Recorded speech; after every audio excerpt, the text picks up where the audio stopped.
Students, आज का जो अपना नेक्स्ट टॉपिक है चैप्टर का इलेक्ट्रिक पोटेंशियल का, वो है आपका electric potential energy. Electric potential energy है क्या, इसको समझिए आप।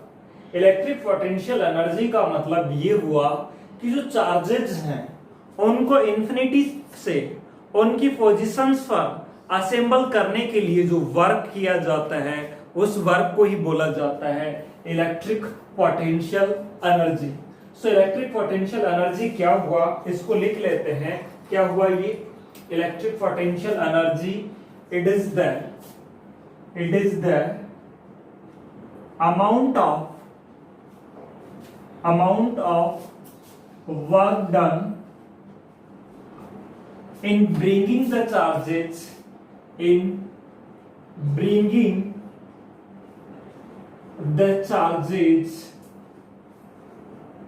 कहां पर? at their locations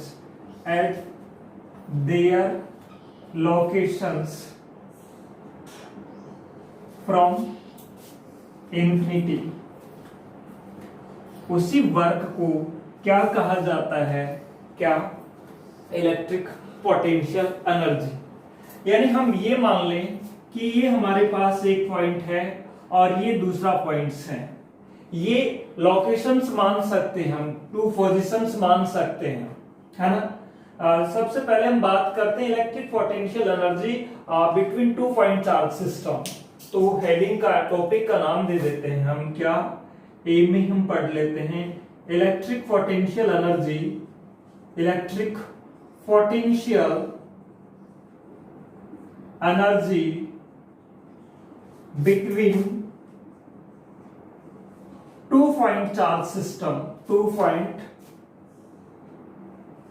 charge system, you know about two point charge system. Two point charge system वो होता है जिसमें चार्जेस क्या हो? टू हो, उस सिस्टम को हम बोल सकते हैं टू पॉइंट चार्ज सिस्टम। जैसे हम ये मान ले, ये देखो आपके पास में टू पॉइंट्स हैं और इन टू पॉइंट्स पे यदि टू चार्जेस हो तो ऐसे सिस्टम को कौन सा सिस्टम बोला जा सकता है? टू पॉइंट चार्ज सिस्टम बोला जा सकता है। ये पॉइंट P1 है और ये पॉइंट P2 है।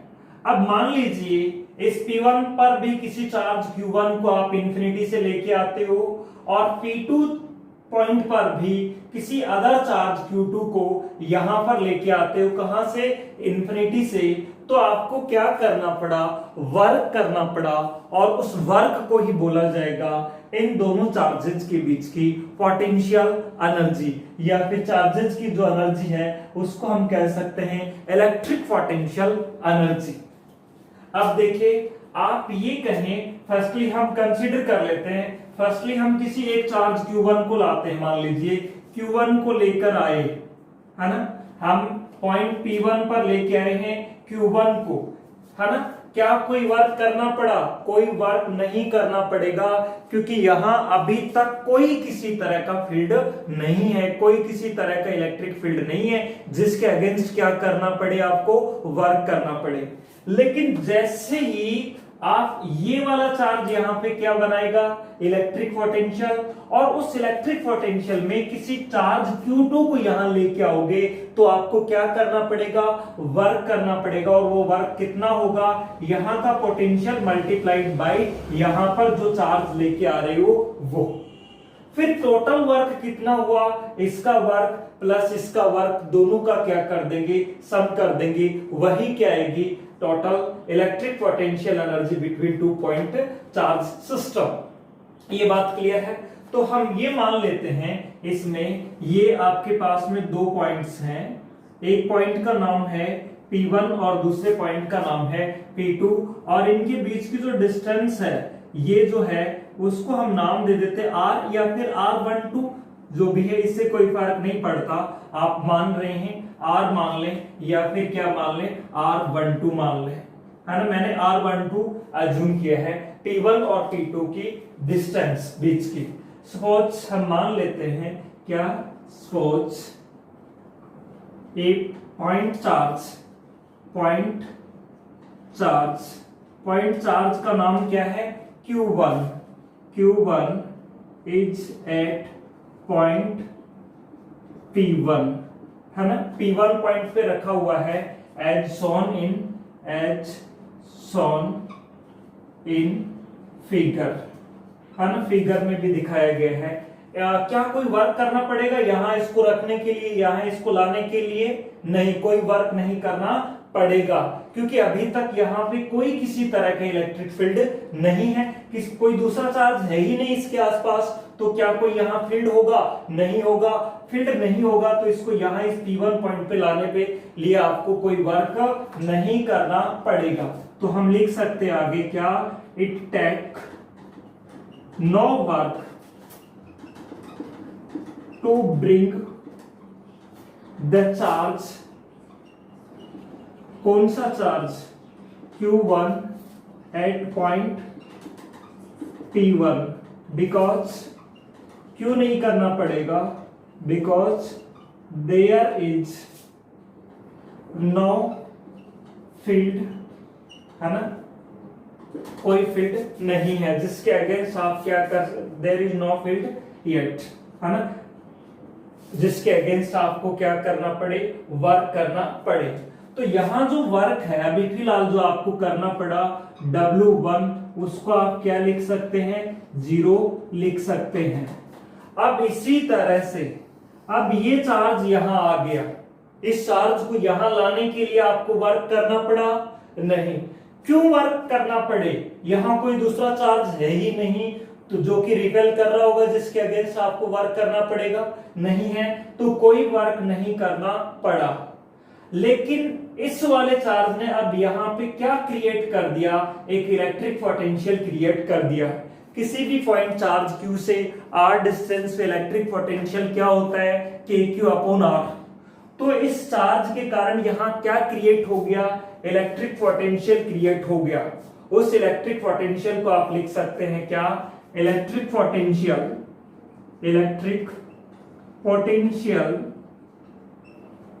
Eight point due to charge, कौन सा charge, Q1 eight point P2। वो पोटेंशियल है, उसको मैं V नाम दूं तो वो क्या होगा, K इंटू चार्ज कौन सा है, Q1 डिवाइडेड बाय इसकी ये डिस्टेंस क्या है, R12। ये बात आ गई। आप देखो इसको भी हम इक्वेशन नंबर 2 जैसे या जो भी है नेम दे देते हैं। अब हम कहें यदि यहां पर किसी चार्ज को कहां से, जैसे ये कहें इंफिनिटी है, इंफिनिटी से किसी चार्ज को लेके आते हैं, और कितने चार्ज को लेके आते हैं, Q2 चार्ज को लेके आते हैं। Q2 चार्ज को कहां से ला रहे हैं, इंफिनिटी से। ये मैंने ये लिखा है, ये बनाया है कि इस तरह से इंफिनिटी से चार्ज Q2 को कहां लेके आ रहे हैं, हम P2 पॉइंट पे लेके आ रहे हैं। तो हमें वर्क करना पड़ेगा, और उस वर्क का फॉर्मूला क्या होता है, चार्ज मल्टीप्लाइड बाय उस पॉइंट का पोटेंशियल जिस पॉइंट पे आप उस चार्ज को लेकर आ रहे हैं। सो हम ये लिख सकते हैं क्या, वर्क डन इन ब्रिंग चार्ज, क्या नाम दिया जाए, Q2 from infinity two point P2।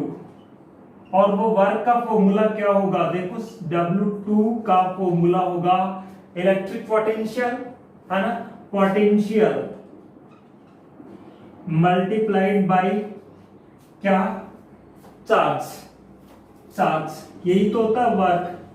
या फिर पोटेंशियल आप क्या कह सकते हैं, कितना है, पोटेंशियल मैथमेटिकल वे में कहें तो V इंटू चार्ज कौन सा है, कौन से चार्ज को लेके आ रहे हैं आप यहाँ पे, Q2 को, तो V इंटू Q2। और V की वैल्यू आपके पास आ चुकी है, कितनी आ चुकी है, K Q1, है ना, divided by R12 multiplied by Q2। ये वैल्यू आ गई आपके पास W2 की, है ना। तो टोटल वर्क कितना हुआ इन चार्जेस को इंफिनिटी से असेंबल करने के लिए? इसको आपने इंफिनिटी से यहां लाए तो कोई वर्क नहीं करना पड़ रहा था। क्यों नहीं वर्क करना पड़ रहा था? कोई दूसरा चार्ज यहां पर था ही नहीं।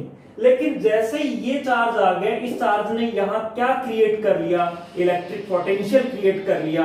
कितना पोटेंशियल? ये पोटेंशियल। तो दूसरे चार्ज को यहां पे लेके आओगे तो क्या करना पड़ेगा? वर्क। और वर्क क्या होता है? Potential multiplied by charge. Potential कितना है इसका?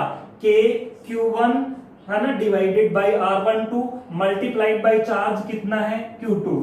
तो टोटल वर्क कितना होगा? टोटल वर्क कैलकुलेट करने के लिए आप इक्वेशन 1 और 3 को क्या कर दें?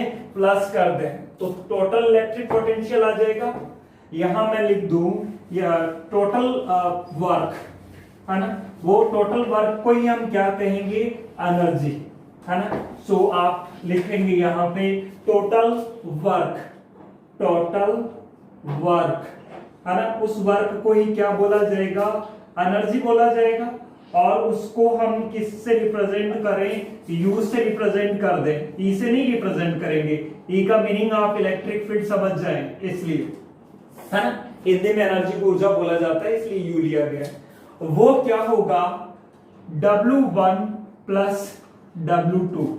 तो ये जो वर्क है वो W1 की वैल्यू क्या है? 0। और W2 की जो वैल्यू है वो है K Q1 Q2 divided by R12। तो ये जो एनर्जी है 2 पॉइंट चार्ज सिस्टम की वो आ जाएगी K Q1 Q2 divided by R12। R12 दोनों के बीच की डिस्टेंस है। d डिस्टेंस है तो K Q1 Q2 divided by d। x distance है तो K Q1 Q2 divided by x। इस कूलम्ब्स लॉ वाले ध्यान में मत रख लेना कि स्क्वायर कर दो, वो स्क्वायर वाला फोर्स होता था। एनर्जी और वर्क में यहाँ स्क्वायर नहीं आता है ना। तो कोई भी दो चार्ज दे दिए जाए आपको और उनके बीच की डिस्टेंस दे दी जाए और आपको पोटेंशियल एनर्जी कैलकुलेट करने के लिए बोला जाए, तो इस फॉर्मूला को आप काम में लेकर के इलेक्ट्रिक पोटेंशियल एनर्जी कैलकुलेट कर सकते हैं। और चाहें तो K की वैल्यू क्या लिख सकते हैं आप? 1/4 pi epsilon not Q1 Q2 divided by R square. तो इस तरह से हम क्या कर सकते हैं? 2 पॉइंट चार्ज सिस्टम की पोटेंशियल एनर्जी कैलकुलेट कर सकते हैं। अब हम बात करेंगे potential energy of 3 point charge system की। Potential energy of a system of 3 point charges. 3 point charge system वो होता है जिसमें चार्जेस 3 हों। हम ऐसे सिस्टम के बारे में बात करेंगे जिसमें 3 चार्जेस होंगी। जैसे मैं एक मान लेता हूं अपने पास में 3 चार्जेस हैं और वो कौन से पॉइंट्स पे हैं? मैं 3 पॉइंट्स मान लेता हूं। एक पॉइंट का नाम दे देता हूं मैं P1, दूसरे पॉइंट का नाम दे देता हूं मैं P2 और तीसरा पॉइंट यहां मान लेता हूं जिसका मैं नाम दे देता हूं P3। जरूरी नहीं है ट्रायंगल बने, ऐसा कोई जरूरी नहीं है। ये एक ट्रायंगल मैंने माना है ऐसा, है ना। कहीं भी कोई भी 3 पॉइंट्स हो सकते हैं, P1 P2 P3, है ना। अच्छा, इनके बीच की जो डिस्टेंस है वो मैं मान रहा हूं क्या? R12। इनके बीच की जो डिस्टेंस है वो मैं मान रहा हूं R23 और सिमिलरली इनके बीच की जो डिस्टेंस है उसको मैं मान रहा हूं R13 या 31 डिस्टेंस है। अब देखिए, आप यदि सबसे पहले जो आपने कंसीडर किया है उसको हम लिख लेते हैं। क्या कंसीडर किया आपने? 3 चार्जेस कंसीडर किए हैं। क्या कर रहे हैं? Potential energy of system of 3 charges consider, है ना। इसके लिए हम क्या लिखेंगे? कंसीडर 3 पॉइंट चार्जेस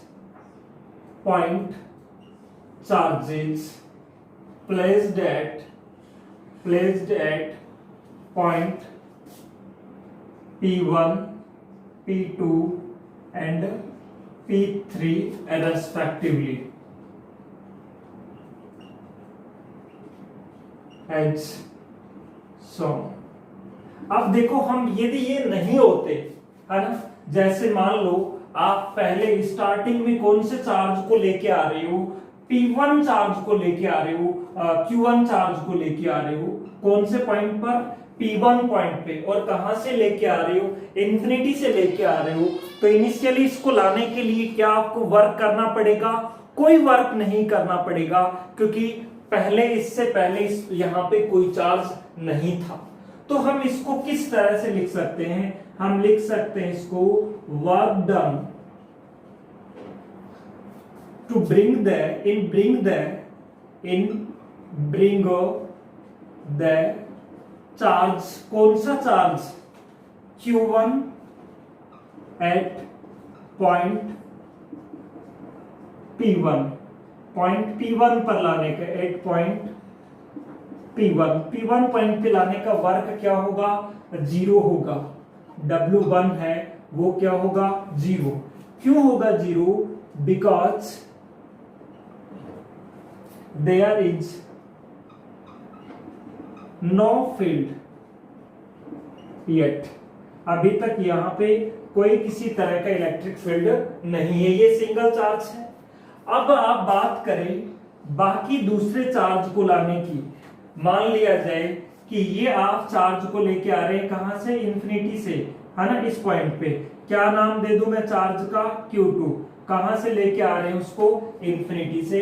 इंफिनिटी से चार्ज Q2 को कहां पर लेके आ रहे हैं, P2 पर लेके आ रहे हैं। क्या वर्क करना पड़ेगा, बिल्कुल करना पड़ेगा। क्यों करना पड़ेगा, क्योंकि यहां इस वाले चार्ज ने क्या क्रिएट कर दिया, इलेक्ट्रिक पोटेंशियल। तो वर्क कितना होगा, यहां का electric potential multiplied by charge, work का यही फॉर्मूला है। इंफिनिटी से किसी भी चार्ज को V पोटेंशियल वाली जगह पे ला रहे हो तो वर्क कितना होता है, पोटेंशियल मल्टीप्लाइड बाय चार्ज। तो हम ये लिख सकते हैं क्या, वर्क डन इन ब्रिंग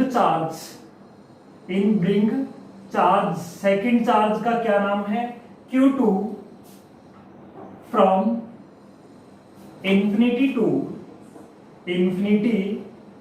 टू पॉइंट P2, और उस वर्क को नाम यदि आप W2 देते हैं तो वर्क कितना होगा, यहां का पोटेंशियल मल्टीप्लाइड बाय Q2। यहां का पोटेंशियल किसकी वजह से, Q1 की वजह से।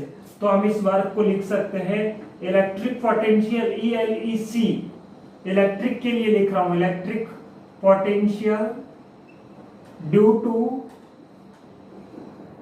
To Q1 multiplied by Q2। यही होगा वर्क का फॉर्मूला, यही बताया था मैंने आपको, पोटेंशियल मल्टीप्लाइड बाय चार्ज, है ना। तो इसका पोटेंशियल यहां पे कितना होगा कि Q1 डिवाइडेड बाय R12। तो इस इलेक्ट्रिक पोटेंशियल की जगह पे आप लिख सकते हैं कि Q1 डिवाइडेड बाय R12, है ना, मल्टीप्लाइड बाय Q2। तो यही आ गया ना कि Q2 डिवाइडेड बाय R12। ये बात समझ में आ गई, ये सेकंड वर्क आ गया। इसी तरह से आप किसी थर्ड चार्ज Q3 को कहां से लेके आ रहे हैं, मान लीजिए इंफिनिटी से लेके आ रहे हैं, ये मैंने इंफिनिटी से कितने चार्ज को लेके आ रहे हैं, Q3 चार्ज को लेके आ रहे हैं, कौन से पॉइंट पर, P3 पर। तो कितना वर्क करना पड़ेगा, यहां तो दो के पोटेंशियल हो गए ना, Q1 का पोटेंशियल भी है और Q2 का भी पोटेंशियल है। तो वर्क क्या होगा, इन दोनों का total potential multiplied by Q3। तो इसको हम क्या लिखेंगे, ये लाइन को किस तरह से लिखेंगे, वर्क डन इन ब्रिंग चार्ज, थर्ड चार्ज देखिए क्या नाम है थर्ड चार्ज का, Q3 है ना। थर्ड चार्ज क्या है, Q3 है। तो Q3 को work done in bring charge Q3 from कहां से, इंफिनिटी टू पॉइंट P3, और P3 पे लाने का जो वर्क है वो नाम दें हम क्या, W3। तो वो क्या होगा, इलेक्ट्रिक पोटेंशियल ड्यू टू, दो चार्जेस पहले से आ चुके हैं तो दोनों पोटेंशियल क्रिएट करेंगे यहां। So electric potential due to charge Q1 and Q2 multiplied by charge कितना, कौन से को ला रहे हो आप, Q3 को।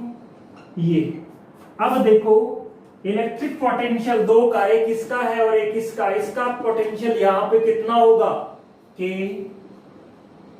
Q1 डिवाइडेड बाय ये डिस्टेंस देखिए कितनी है R13 प्लस इसका पोटेंशियल यहां पे कितना होगा P3 पे, टोटल पोटेंशियल निकाल रहे हैं ना, तो यहां का पोटेंशियल होगा कि Q2 डिवाइडेड बाय डिस्टेंस कितनी है R23, ये टोटल पोटेंशियल आ गया दोनों चार्जेस का, मल्टीप्लाइड बाय थर्ड चार्ज कितना है Q3। तो इसको आप सिंप्लीफाई करके इस तरह से लिख सकते हैं कि Q1 Q3 divided by R13, ये 3 ऐसे है कहीं आप इसको 3 से मल्टीप्लाई करते नहीं, ऐसा नहीं है, प्लस के Q2 Q3 divided by R23, ये आ गया थर्ड वर्क। अब टोटल वर्क निकालने, वही क्या होगी इसकी पोटेंशियल एनर्जी होगी। टोटल वर्क निकालने के लिए देखिए इसको मैं रफ कर रहा हूं, टोटल एनर्जी निकालनी है तो W1 W2 और W3 इन तीनों को प्लस कर देंगे आप, टोटल एनर्जी है ना, टोटल वर्क किसके इक्वल होगा, ये क्या होगी इसकी एनर्जी होगी, और वो क्या होगा W1 plus W2 plus W3। तो ये जो एनर्जी है U वो हो जाएगी, इन तीनों को प्लस करेंगे, W1 की वैल्यू 0 है, W2 की वैल्यू क्या आई है, ये आई है कि Q1 Q2 divided by R12 plus W3 की वैल्यू क्या आई है, ये कि Q1 Q3 divided by R13 plus के Q2 Q3 divided by R23 है ना। तो इसको ये 0 का तो कोई रोल है ही नहीं यहाँ पे, के Q1 Q2 divided by R12 plus के Q1 Q3 divided by R13 plus के Q2 Q3 divided by R23, या चाहें तो k को कॉमन ले लें और k की जगह आप क्या रख सकते हैं 1/4 पाई एप्सिलॉन नॉट। तो ये हो जाएगा आपका क्या 1/4 पाई एप्सिलॉन नॉट, और ये आ जाएगा Q1 Q2 R12 plus Q1 Q3 R13, आप ये सोचे Q1 Q2 Q2 Q3 और इस तरह से है ना, plus Q2 Q3 divided by R23, ये क्या आ जाएगा potential energy of 3 point charge system. अब हम n पॉइंट चार्ज सिस्टम की पोटेंशियल एनर्जी की बात करते हैं न्यूमेरिकल्स में, यदि काम आ जाए, जैसे मान लो ये ऐसा है, ये देखिए ये डेरिवेशन फिनिश हो गया आपका, यदि ये हो इस तरह से हो कि आपके पास में ये हो, ये चार्ज Q1 है, Q2 है, Q3 है, Q4 है, तो कितनी एनर्जी होगी, 4 पेयर्स होंगे या ज्यादा होंगे, ज्यादा होंगे, एक तो इन दोनों के बीच, एक इन दोनों के बीच, एक इन दोनों के बीच, एक इन दोनों के बीच, तो 4 तो वैसे ही हो गए, डायरेक्ट ही हो गए 4, तो एक इन दोनों के बीच और एक इन दोनों के बीच, तो कितने पेयर्स होंगे 6 होंगे, टोटल एनर्जी कितनी आएगी वो आ जाएगी 6 का सम, है ना। इस तरह से न्यूमेरिकल्स में देखेंगे हम। सो हम एक जनरल फॉर्मूला लिख लेते हैं potential energy of n point charge system. जैसे 4 पॉइंट चार्ज सिस्टम के लिए आप क्या लिखो, यदि कायदे से लिखो Q1 Q2 divided by R12, Q2 Q3 divided by R23, है ना, इस तरह से आप लिखे, ऐसे ही पेयर बनेंगे। क्या Q1 Q1 के बीच में निकल सकती है, नहीं, Q2 Q2 हो सकता है, नहीं, Q5 हो सकता है, नहीं, Q3 हो सकता है, नहीं, यानी ये वैल्यू सेम नहीं हो सकती, 1 नहीं हो सकता, 2 नहीं हो सकता, 3 नहीं हो सकता यहाँ, है ना, यही। तो हम लिख लेते हैं potential energy of n point charge system, है ना, इसी में लिख लेते हैं potential energy of n point charge system, potential energy of n point charge system. Potential energy of, potential है नहीं वैसे डायरेक्ट ये फॉर्मूला ही बता रहा हूं मैं, potential energy of n point charge system. n point charge system वो होता है जिसमें कितने चार्जेस हो, n हो। जैसे आपने 2 पॉइंट चार्ज सिस्टम उसको नाम दिया जिसमें 2 पॉइंट चार्जेस हो, 3 पॉइंट चार्ज सिस्टम उसको नाम दिया जिसमें 3 पॉइंट चार्जेस हो। इसी तरह से n पॉइंट चार्ज सिस्टम वो होगा जिसमें कितने चार्जेस हो, n पॉइंट चार्जेस हो। उसकी जो पोटेंशियल एनर्जी है अब वो उसके लिए फॉर्मूला क्या होगा, ये डायरेक्ट फॉर्मूला देखिए आप, देखो हम इसको ऐसे लिख दें, यदि देखो ये आ रहा था k q1 q2 जो भी है डिवाइडेड बाई r12 या 23 या ये, मैं इसको नाम दे रहा हूं i और इसको नाम दे रहा हूं क्या j, और इसको भी i और इसको j। अब यदि i की वैल्यू आप 1 से n करें तो ये क्या बनेगा, किस तरह से बनेगा, ये बनेगा k q1 q2 divided by r12 k q2 इस तरह से बनेगा। और इसी तरह से ये i के लिए लिखा है मैंने, और इसी तरह से किसके लिए लिखूं, j के लिए लिखूं, j की वैल्यू भी कहां 1 से n, तो जो टोटल एनर्जी आ जाएगी। लेकिन इसमें क्या होगा, इसमें डबल समेशन के कारण समेशन क्या होगा, 2 टाइम्स काउंट होगा। ये जो देख रहे हैं पेयर्स का समेशन, ये डबल समेशन के कारण डबल समेशन क्या करेगा, काउंट्स पेयर्स ट्वाइस। तो उसको कंपनसेट करने के लिए हम इसको किससे मल्टीप्लाई कर देते हैं, 1/2 से। ये भी ध्यान रखिए i की वैल्यू और j की वैल्यू क्या नहीं हो सकती, सेम नहीं हो सकती। क्या हो सकते हैं, क्या 1 के बीच में पोटेंशियल एनर्जी हो सकती है, या 2 हो सकते हैं, नहीं हो सकते। तो 1/2 किस लिए आया है, इसको हम लिख लेते हैं क्या, है ना, डबल समेशन, है double summation counts the pair twice, है ना, पेयर्स को 2 बार काउंट करता है डबल समेशन की वजह से, है ना। एक समेशन i के लिए लिया गया है और दूसरा समेशन किसके लिए लिया गया है, j के लिए, है ना। तो ये पेयर्स को कितनी बार काउंट करता है, 2 टाइम्स को काउंट करता है।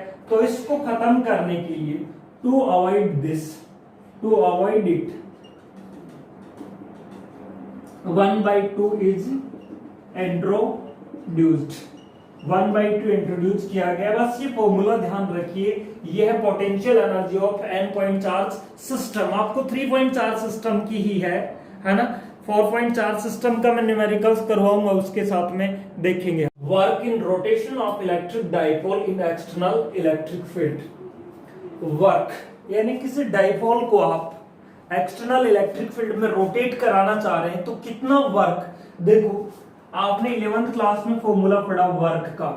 वर्क का फॉर्मूला होता है F dx और लिमिट x1 से x2। यदि x1 से x2 F फोर्स लगा करके आप किसी भी पार्टिकल को डिस्प्लेस कर रहे हो तो वर्क कितना होता था, ये तो डिस्प्लेस करने का है।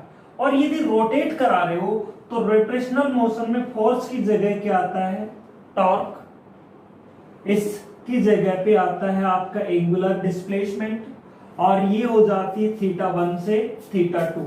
तो वर्क का ये फॉर्मूला कब होता है, रोटेट कराने का, यानी जब एंगुलर मोशन हो, और ये लीनियर मोशन के लिए यानी मूव कराने का वर्क ये होता है, और रोटेट कराने का वर्क ये होता है। ये आपने सीखा, है ना, ये ध्यान रखें आप। ये आपको पता है क्या, जब भी हमें रोटेट कराने का वर्क कैलकुलेट करना हो तो जो टॉर्क है उसको थीटा के रेस्पेक्ट में इंटीग्रेट कर देंगे, और कहां से कहां रोटेट करा रहे हैं वो एंगुलर पोजीशंस के बीच में वो लिमिट हो जाएगी। ये अब देखो work in rotation of electric dipole, है ना, कितना वर्क है। तो सबसे पहले तो हम ये लिख सकते हैं कि जो हमने पढ़ा है चैप्टर नंबर 1 में, हमने ये स्टडी किया है कि किसी भी डाइपोल पर external uniform electric field E में लगने वाला जो टॉर्क है वो होता है पीई साइन थीटा, है ना। सो हम ये कह सकते हैं torque on an electric dipole in external electric field कितना होता है, tau is equals to P E sine theta. आप ये सोच रहे हैं कि ये कहां से आया, ये डेरिवेशन था आपके चैप्टर नंबर 1 में, यही है ना। पी क्या था, उस डाइपोल का डाइपोल मोमेंट, और ई क्या था, इलेक्ट्रिक फील्ड, और थीटा क्या था, इन दोनों के बीच का एंगल। अब हम ये कैलकुलेट करना चाहें क्या, work in rotating the dipole from theta 1 से कहां मूव करा रहे हैं आप, थीटा 2। वो वर्क का फॉर्मूला क्या होगा उसको आप देखो, टॉ डी थीटा, और इसकी लिमिट कहां हो जाएंगी, थीटा 1 से थीटा 2, और टॉर्क की वैल्यू आप यहां से सब्स्टिट्यूट कर सकते हैं। तो ये आ जाएगा आपके पास में P E sine theta d theta, limit इसकी कहां से कहां हो जाएगी, थीटा 1 से थीटा 2। ये बात समझ में आई। अब देखो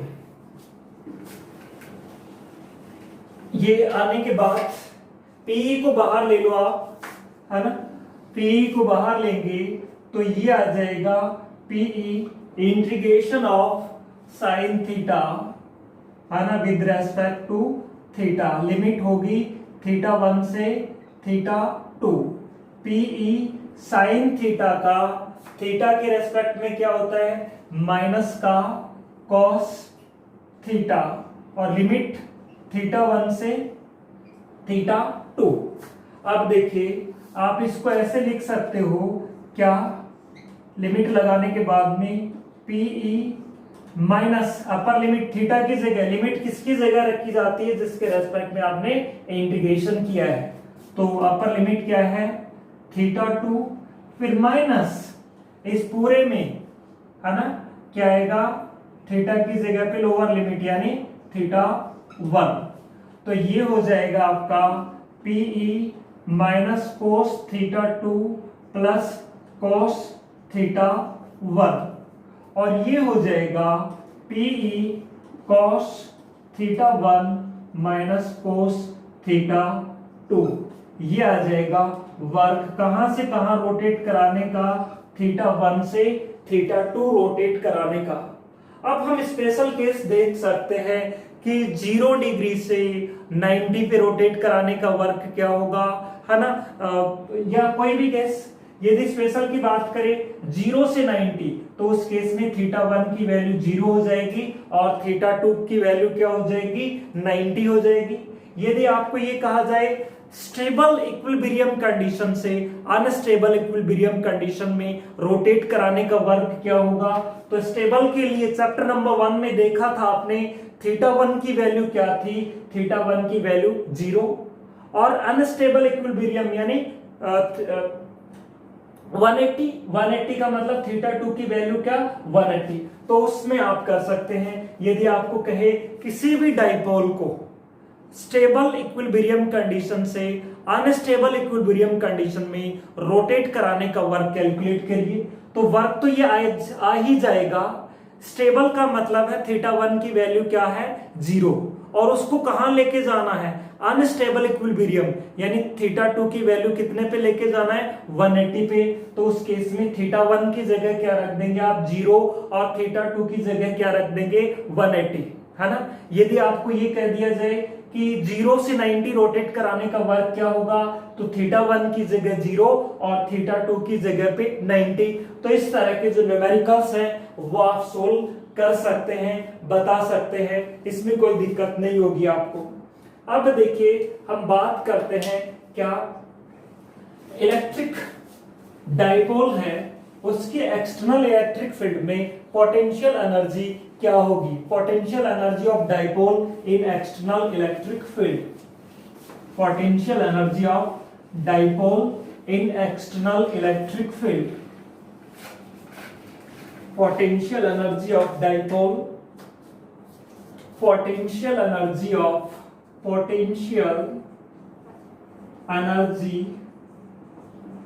electric dipole in external electric field, in external electric field। देखो क्या है ये,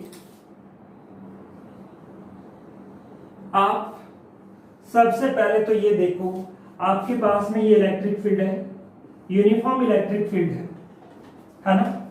और यूनिफॉर्म इलेक्ट्रिक फील्ड है तो आप देखो इक्विपोटेंशियल सरफेस आपने सीखा है। यदि ये सरफेस हो तो यहां का पोटेंशियल, यहां का पोटेंशियल, यहां का, यहां का, यहां का अलग अलग होगा। और यदि सरफेस यूं हो, इस तरह से हो, तो यहां का पोटेंशियल, यहां का पोटेंशियल, यहां का पोटेंशियल, यहां का पोटेंशियल क्या होगा? सेम होगा, क्योंकि ये सरफेस कैसा होगा? Equipotential surface. यही सीखा था आपने, यूनिफॉर्म इलेक्ट्रिक फील्ड का इक्विपोटेंशियल सरफेस इस तरह से यू होता है ना? तो आप ये माने कि इन पॉइंट्स पे पोटेंशियल क्या है? सेम है। और आप किसी डाइपोल को लेके आ रहे हो, मान लीजिए, और डाइपोल को ला करके आपने ऐसे रख दिया, इस तरह से यूं रख दिया, यानी ये आपके पास में माइनस क्यू चार्ज है और ये प्लस क्यू चार्ज है। कितने पे रख दिया? ये 90 डिग्री पे रख दिया। अब आप ये कहें यहां का पोटेंशियल और यहां का पोटेंशियल क्या है? सेम है।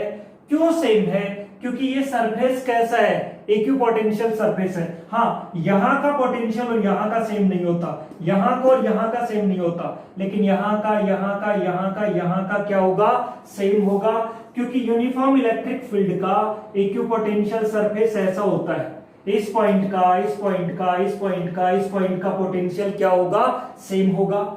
अब आप ये कह रहे हैं यदि ये पोटेंशियल सेम है, आप मान लो इंफिनिटी से डाइपोल कब बनता है? जब दो चार्जेस आए, एक प्लस क्यू आए और दूसरा माइनस क्यू आए। तो इंफिनिटी से आप प्लस क्यू चार्ज को लेके आए, कितने पोटेंशियल पे? v पोटेंशियल पे। तो कितना वर्क करना पड़ा? q into we.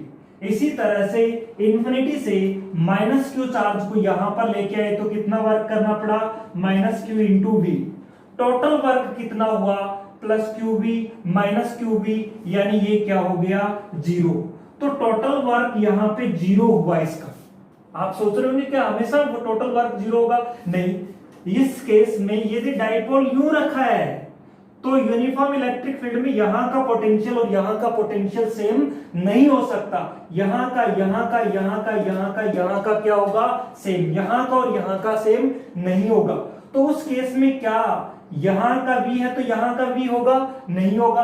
तो क्या टोटल वर्क जीरो हो जाएगा? नहीं होगा। लेकिन जब डाइपोल को परपेंडिकुलर रखा जाता है तो वर्क कितना होता है? जीरो। यानी हम इस कंक्लूजन पे पहुंचे यहां से कि जब डाइपोल को इलेक्ट्रिक फील्ड में, यूनिफॉर्म इलेक्ट्रिक फील्ड में परपेंडिकुलर रखा जाता है तो उसकी पोटेंशियल एनर्जी क्या होती है? जीरो होती है।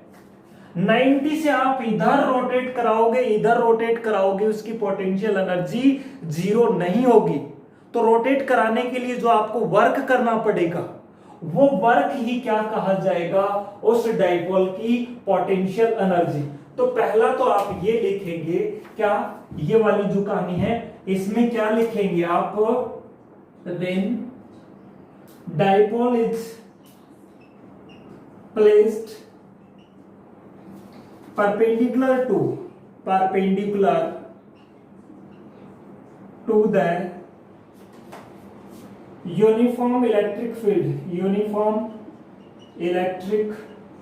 field, then its potential energy is zero। अब इसको 90 से किसी भी एंगल पे रोटेट कराओगे आपको वर्क करना पड़ेगा और वो वर्क ही क्या कहा जाएगा? इस डाइपोल की पोटेंशियल एनर्जी। सो अब हम ये इस कंक्लूजन पे पहुंचे हैं, work done in rotating the electric dipole from कितने एंगल से 90 degree to any angle theta in uniform electric field is stored in the form of energy, और इसी एनर्जी को क्या कहा जाता है, इसकी पोटेंशियल एनर्जी। सो ये वर्क है, ये कैलकुलेट कर सकते हैं हम, है ना। वर्क का फॉर्मूला क्या है, कहां से कहां रोटेट कराना है, 90 से। 90 ही नाम क्यों दिया आपने, क्योंकि 90 पे इसकी एनर्जी 0 है। 90 से किसी भी एंगल को रोटेट कराओगे तो आपको वर्क 90 पर लाने के लिए वर्क क्या होता है, 0 होता है।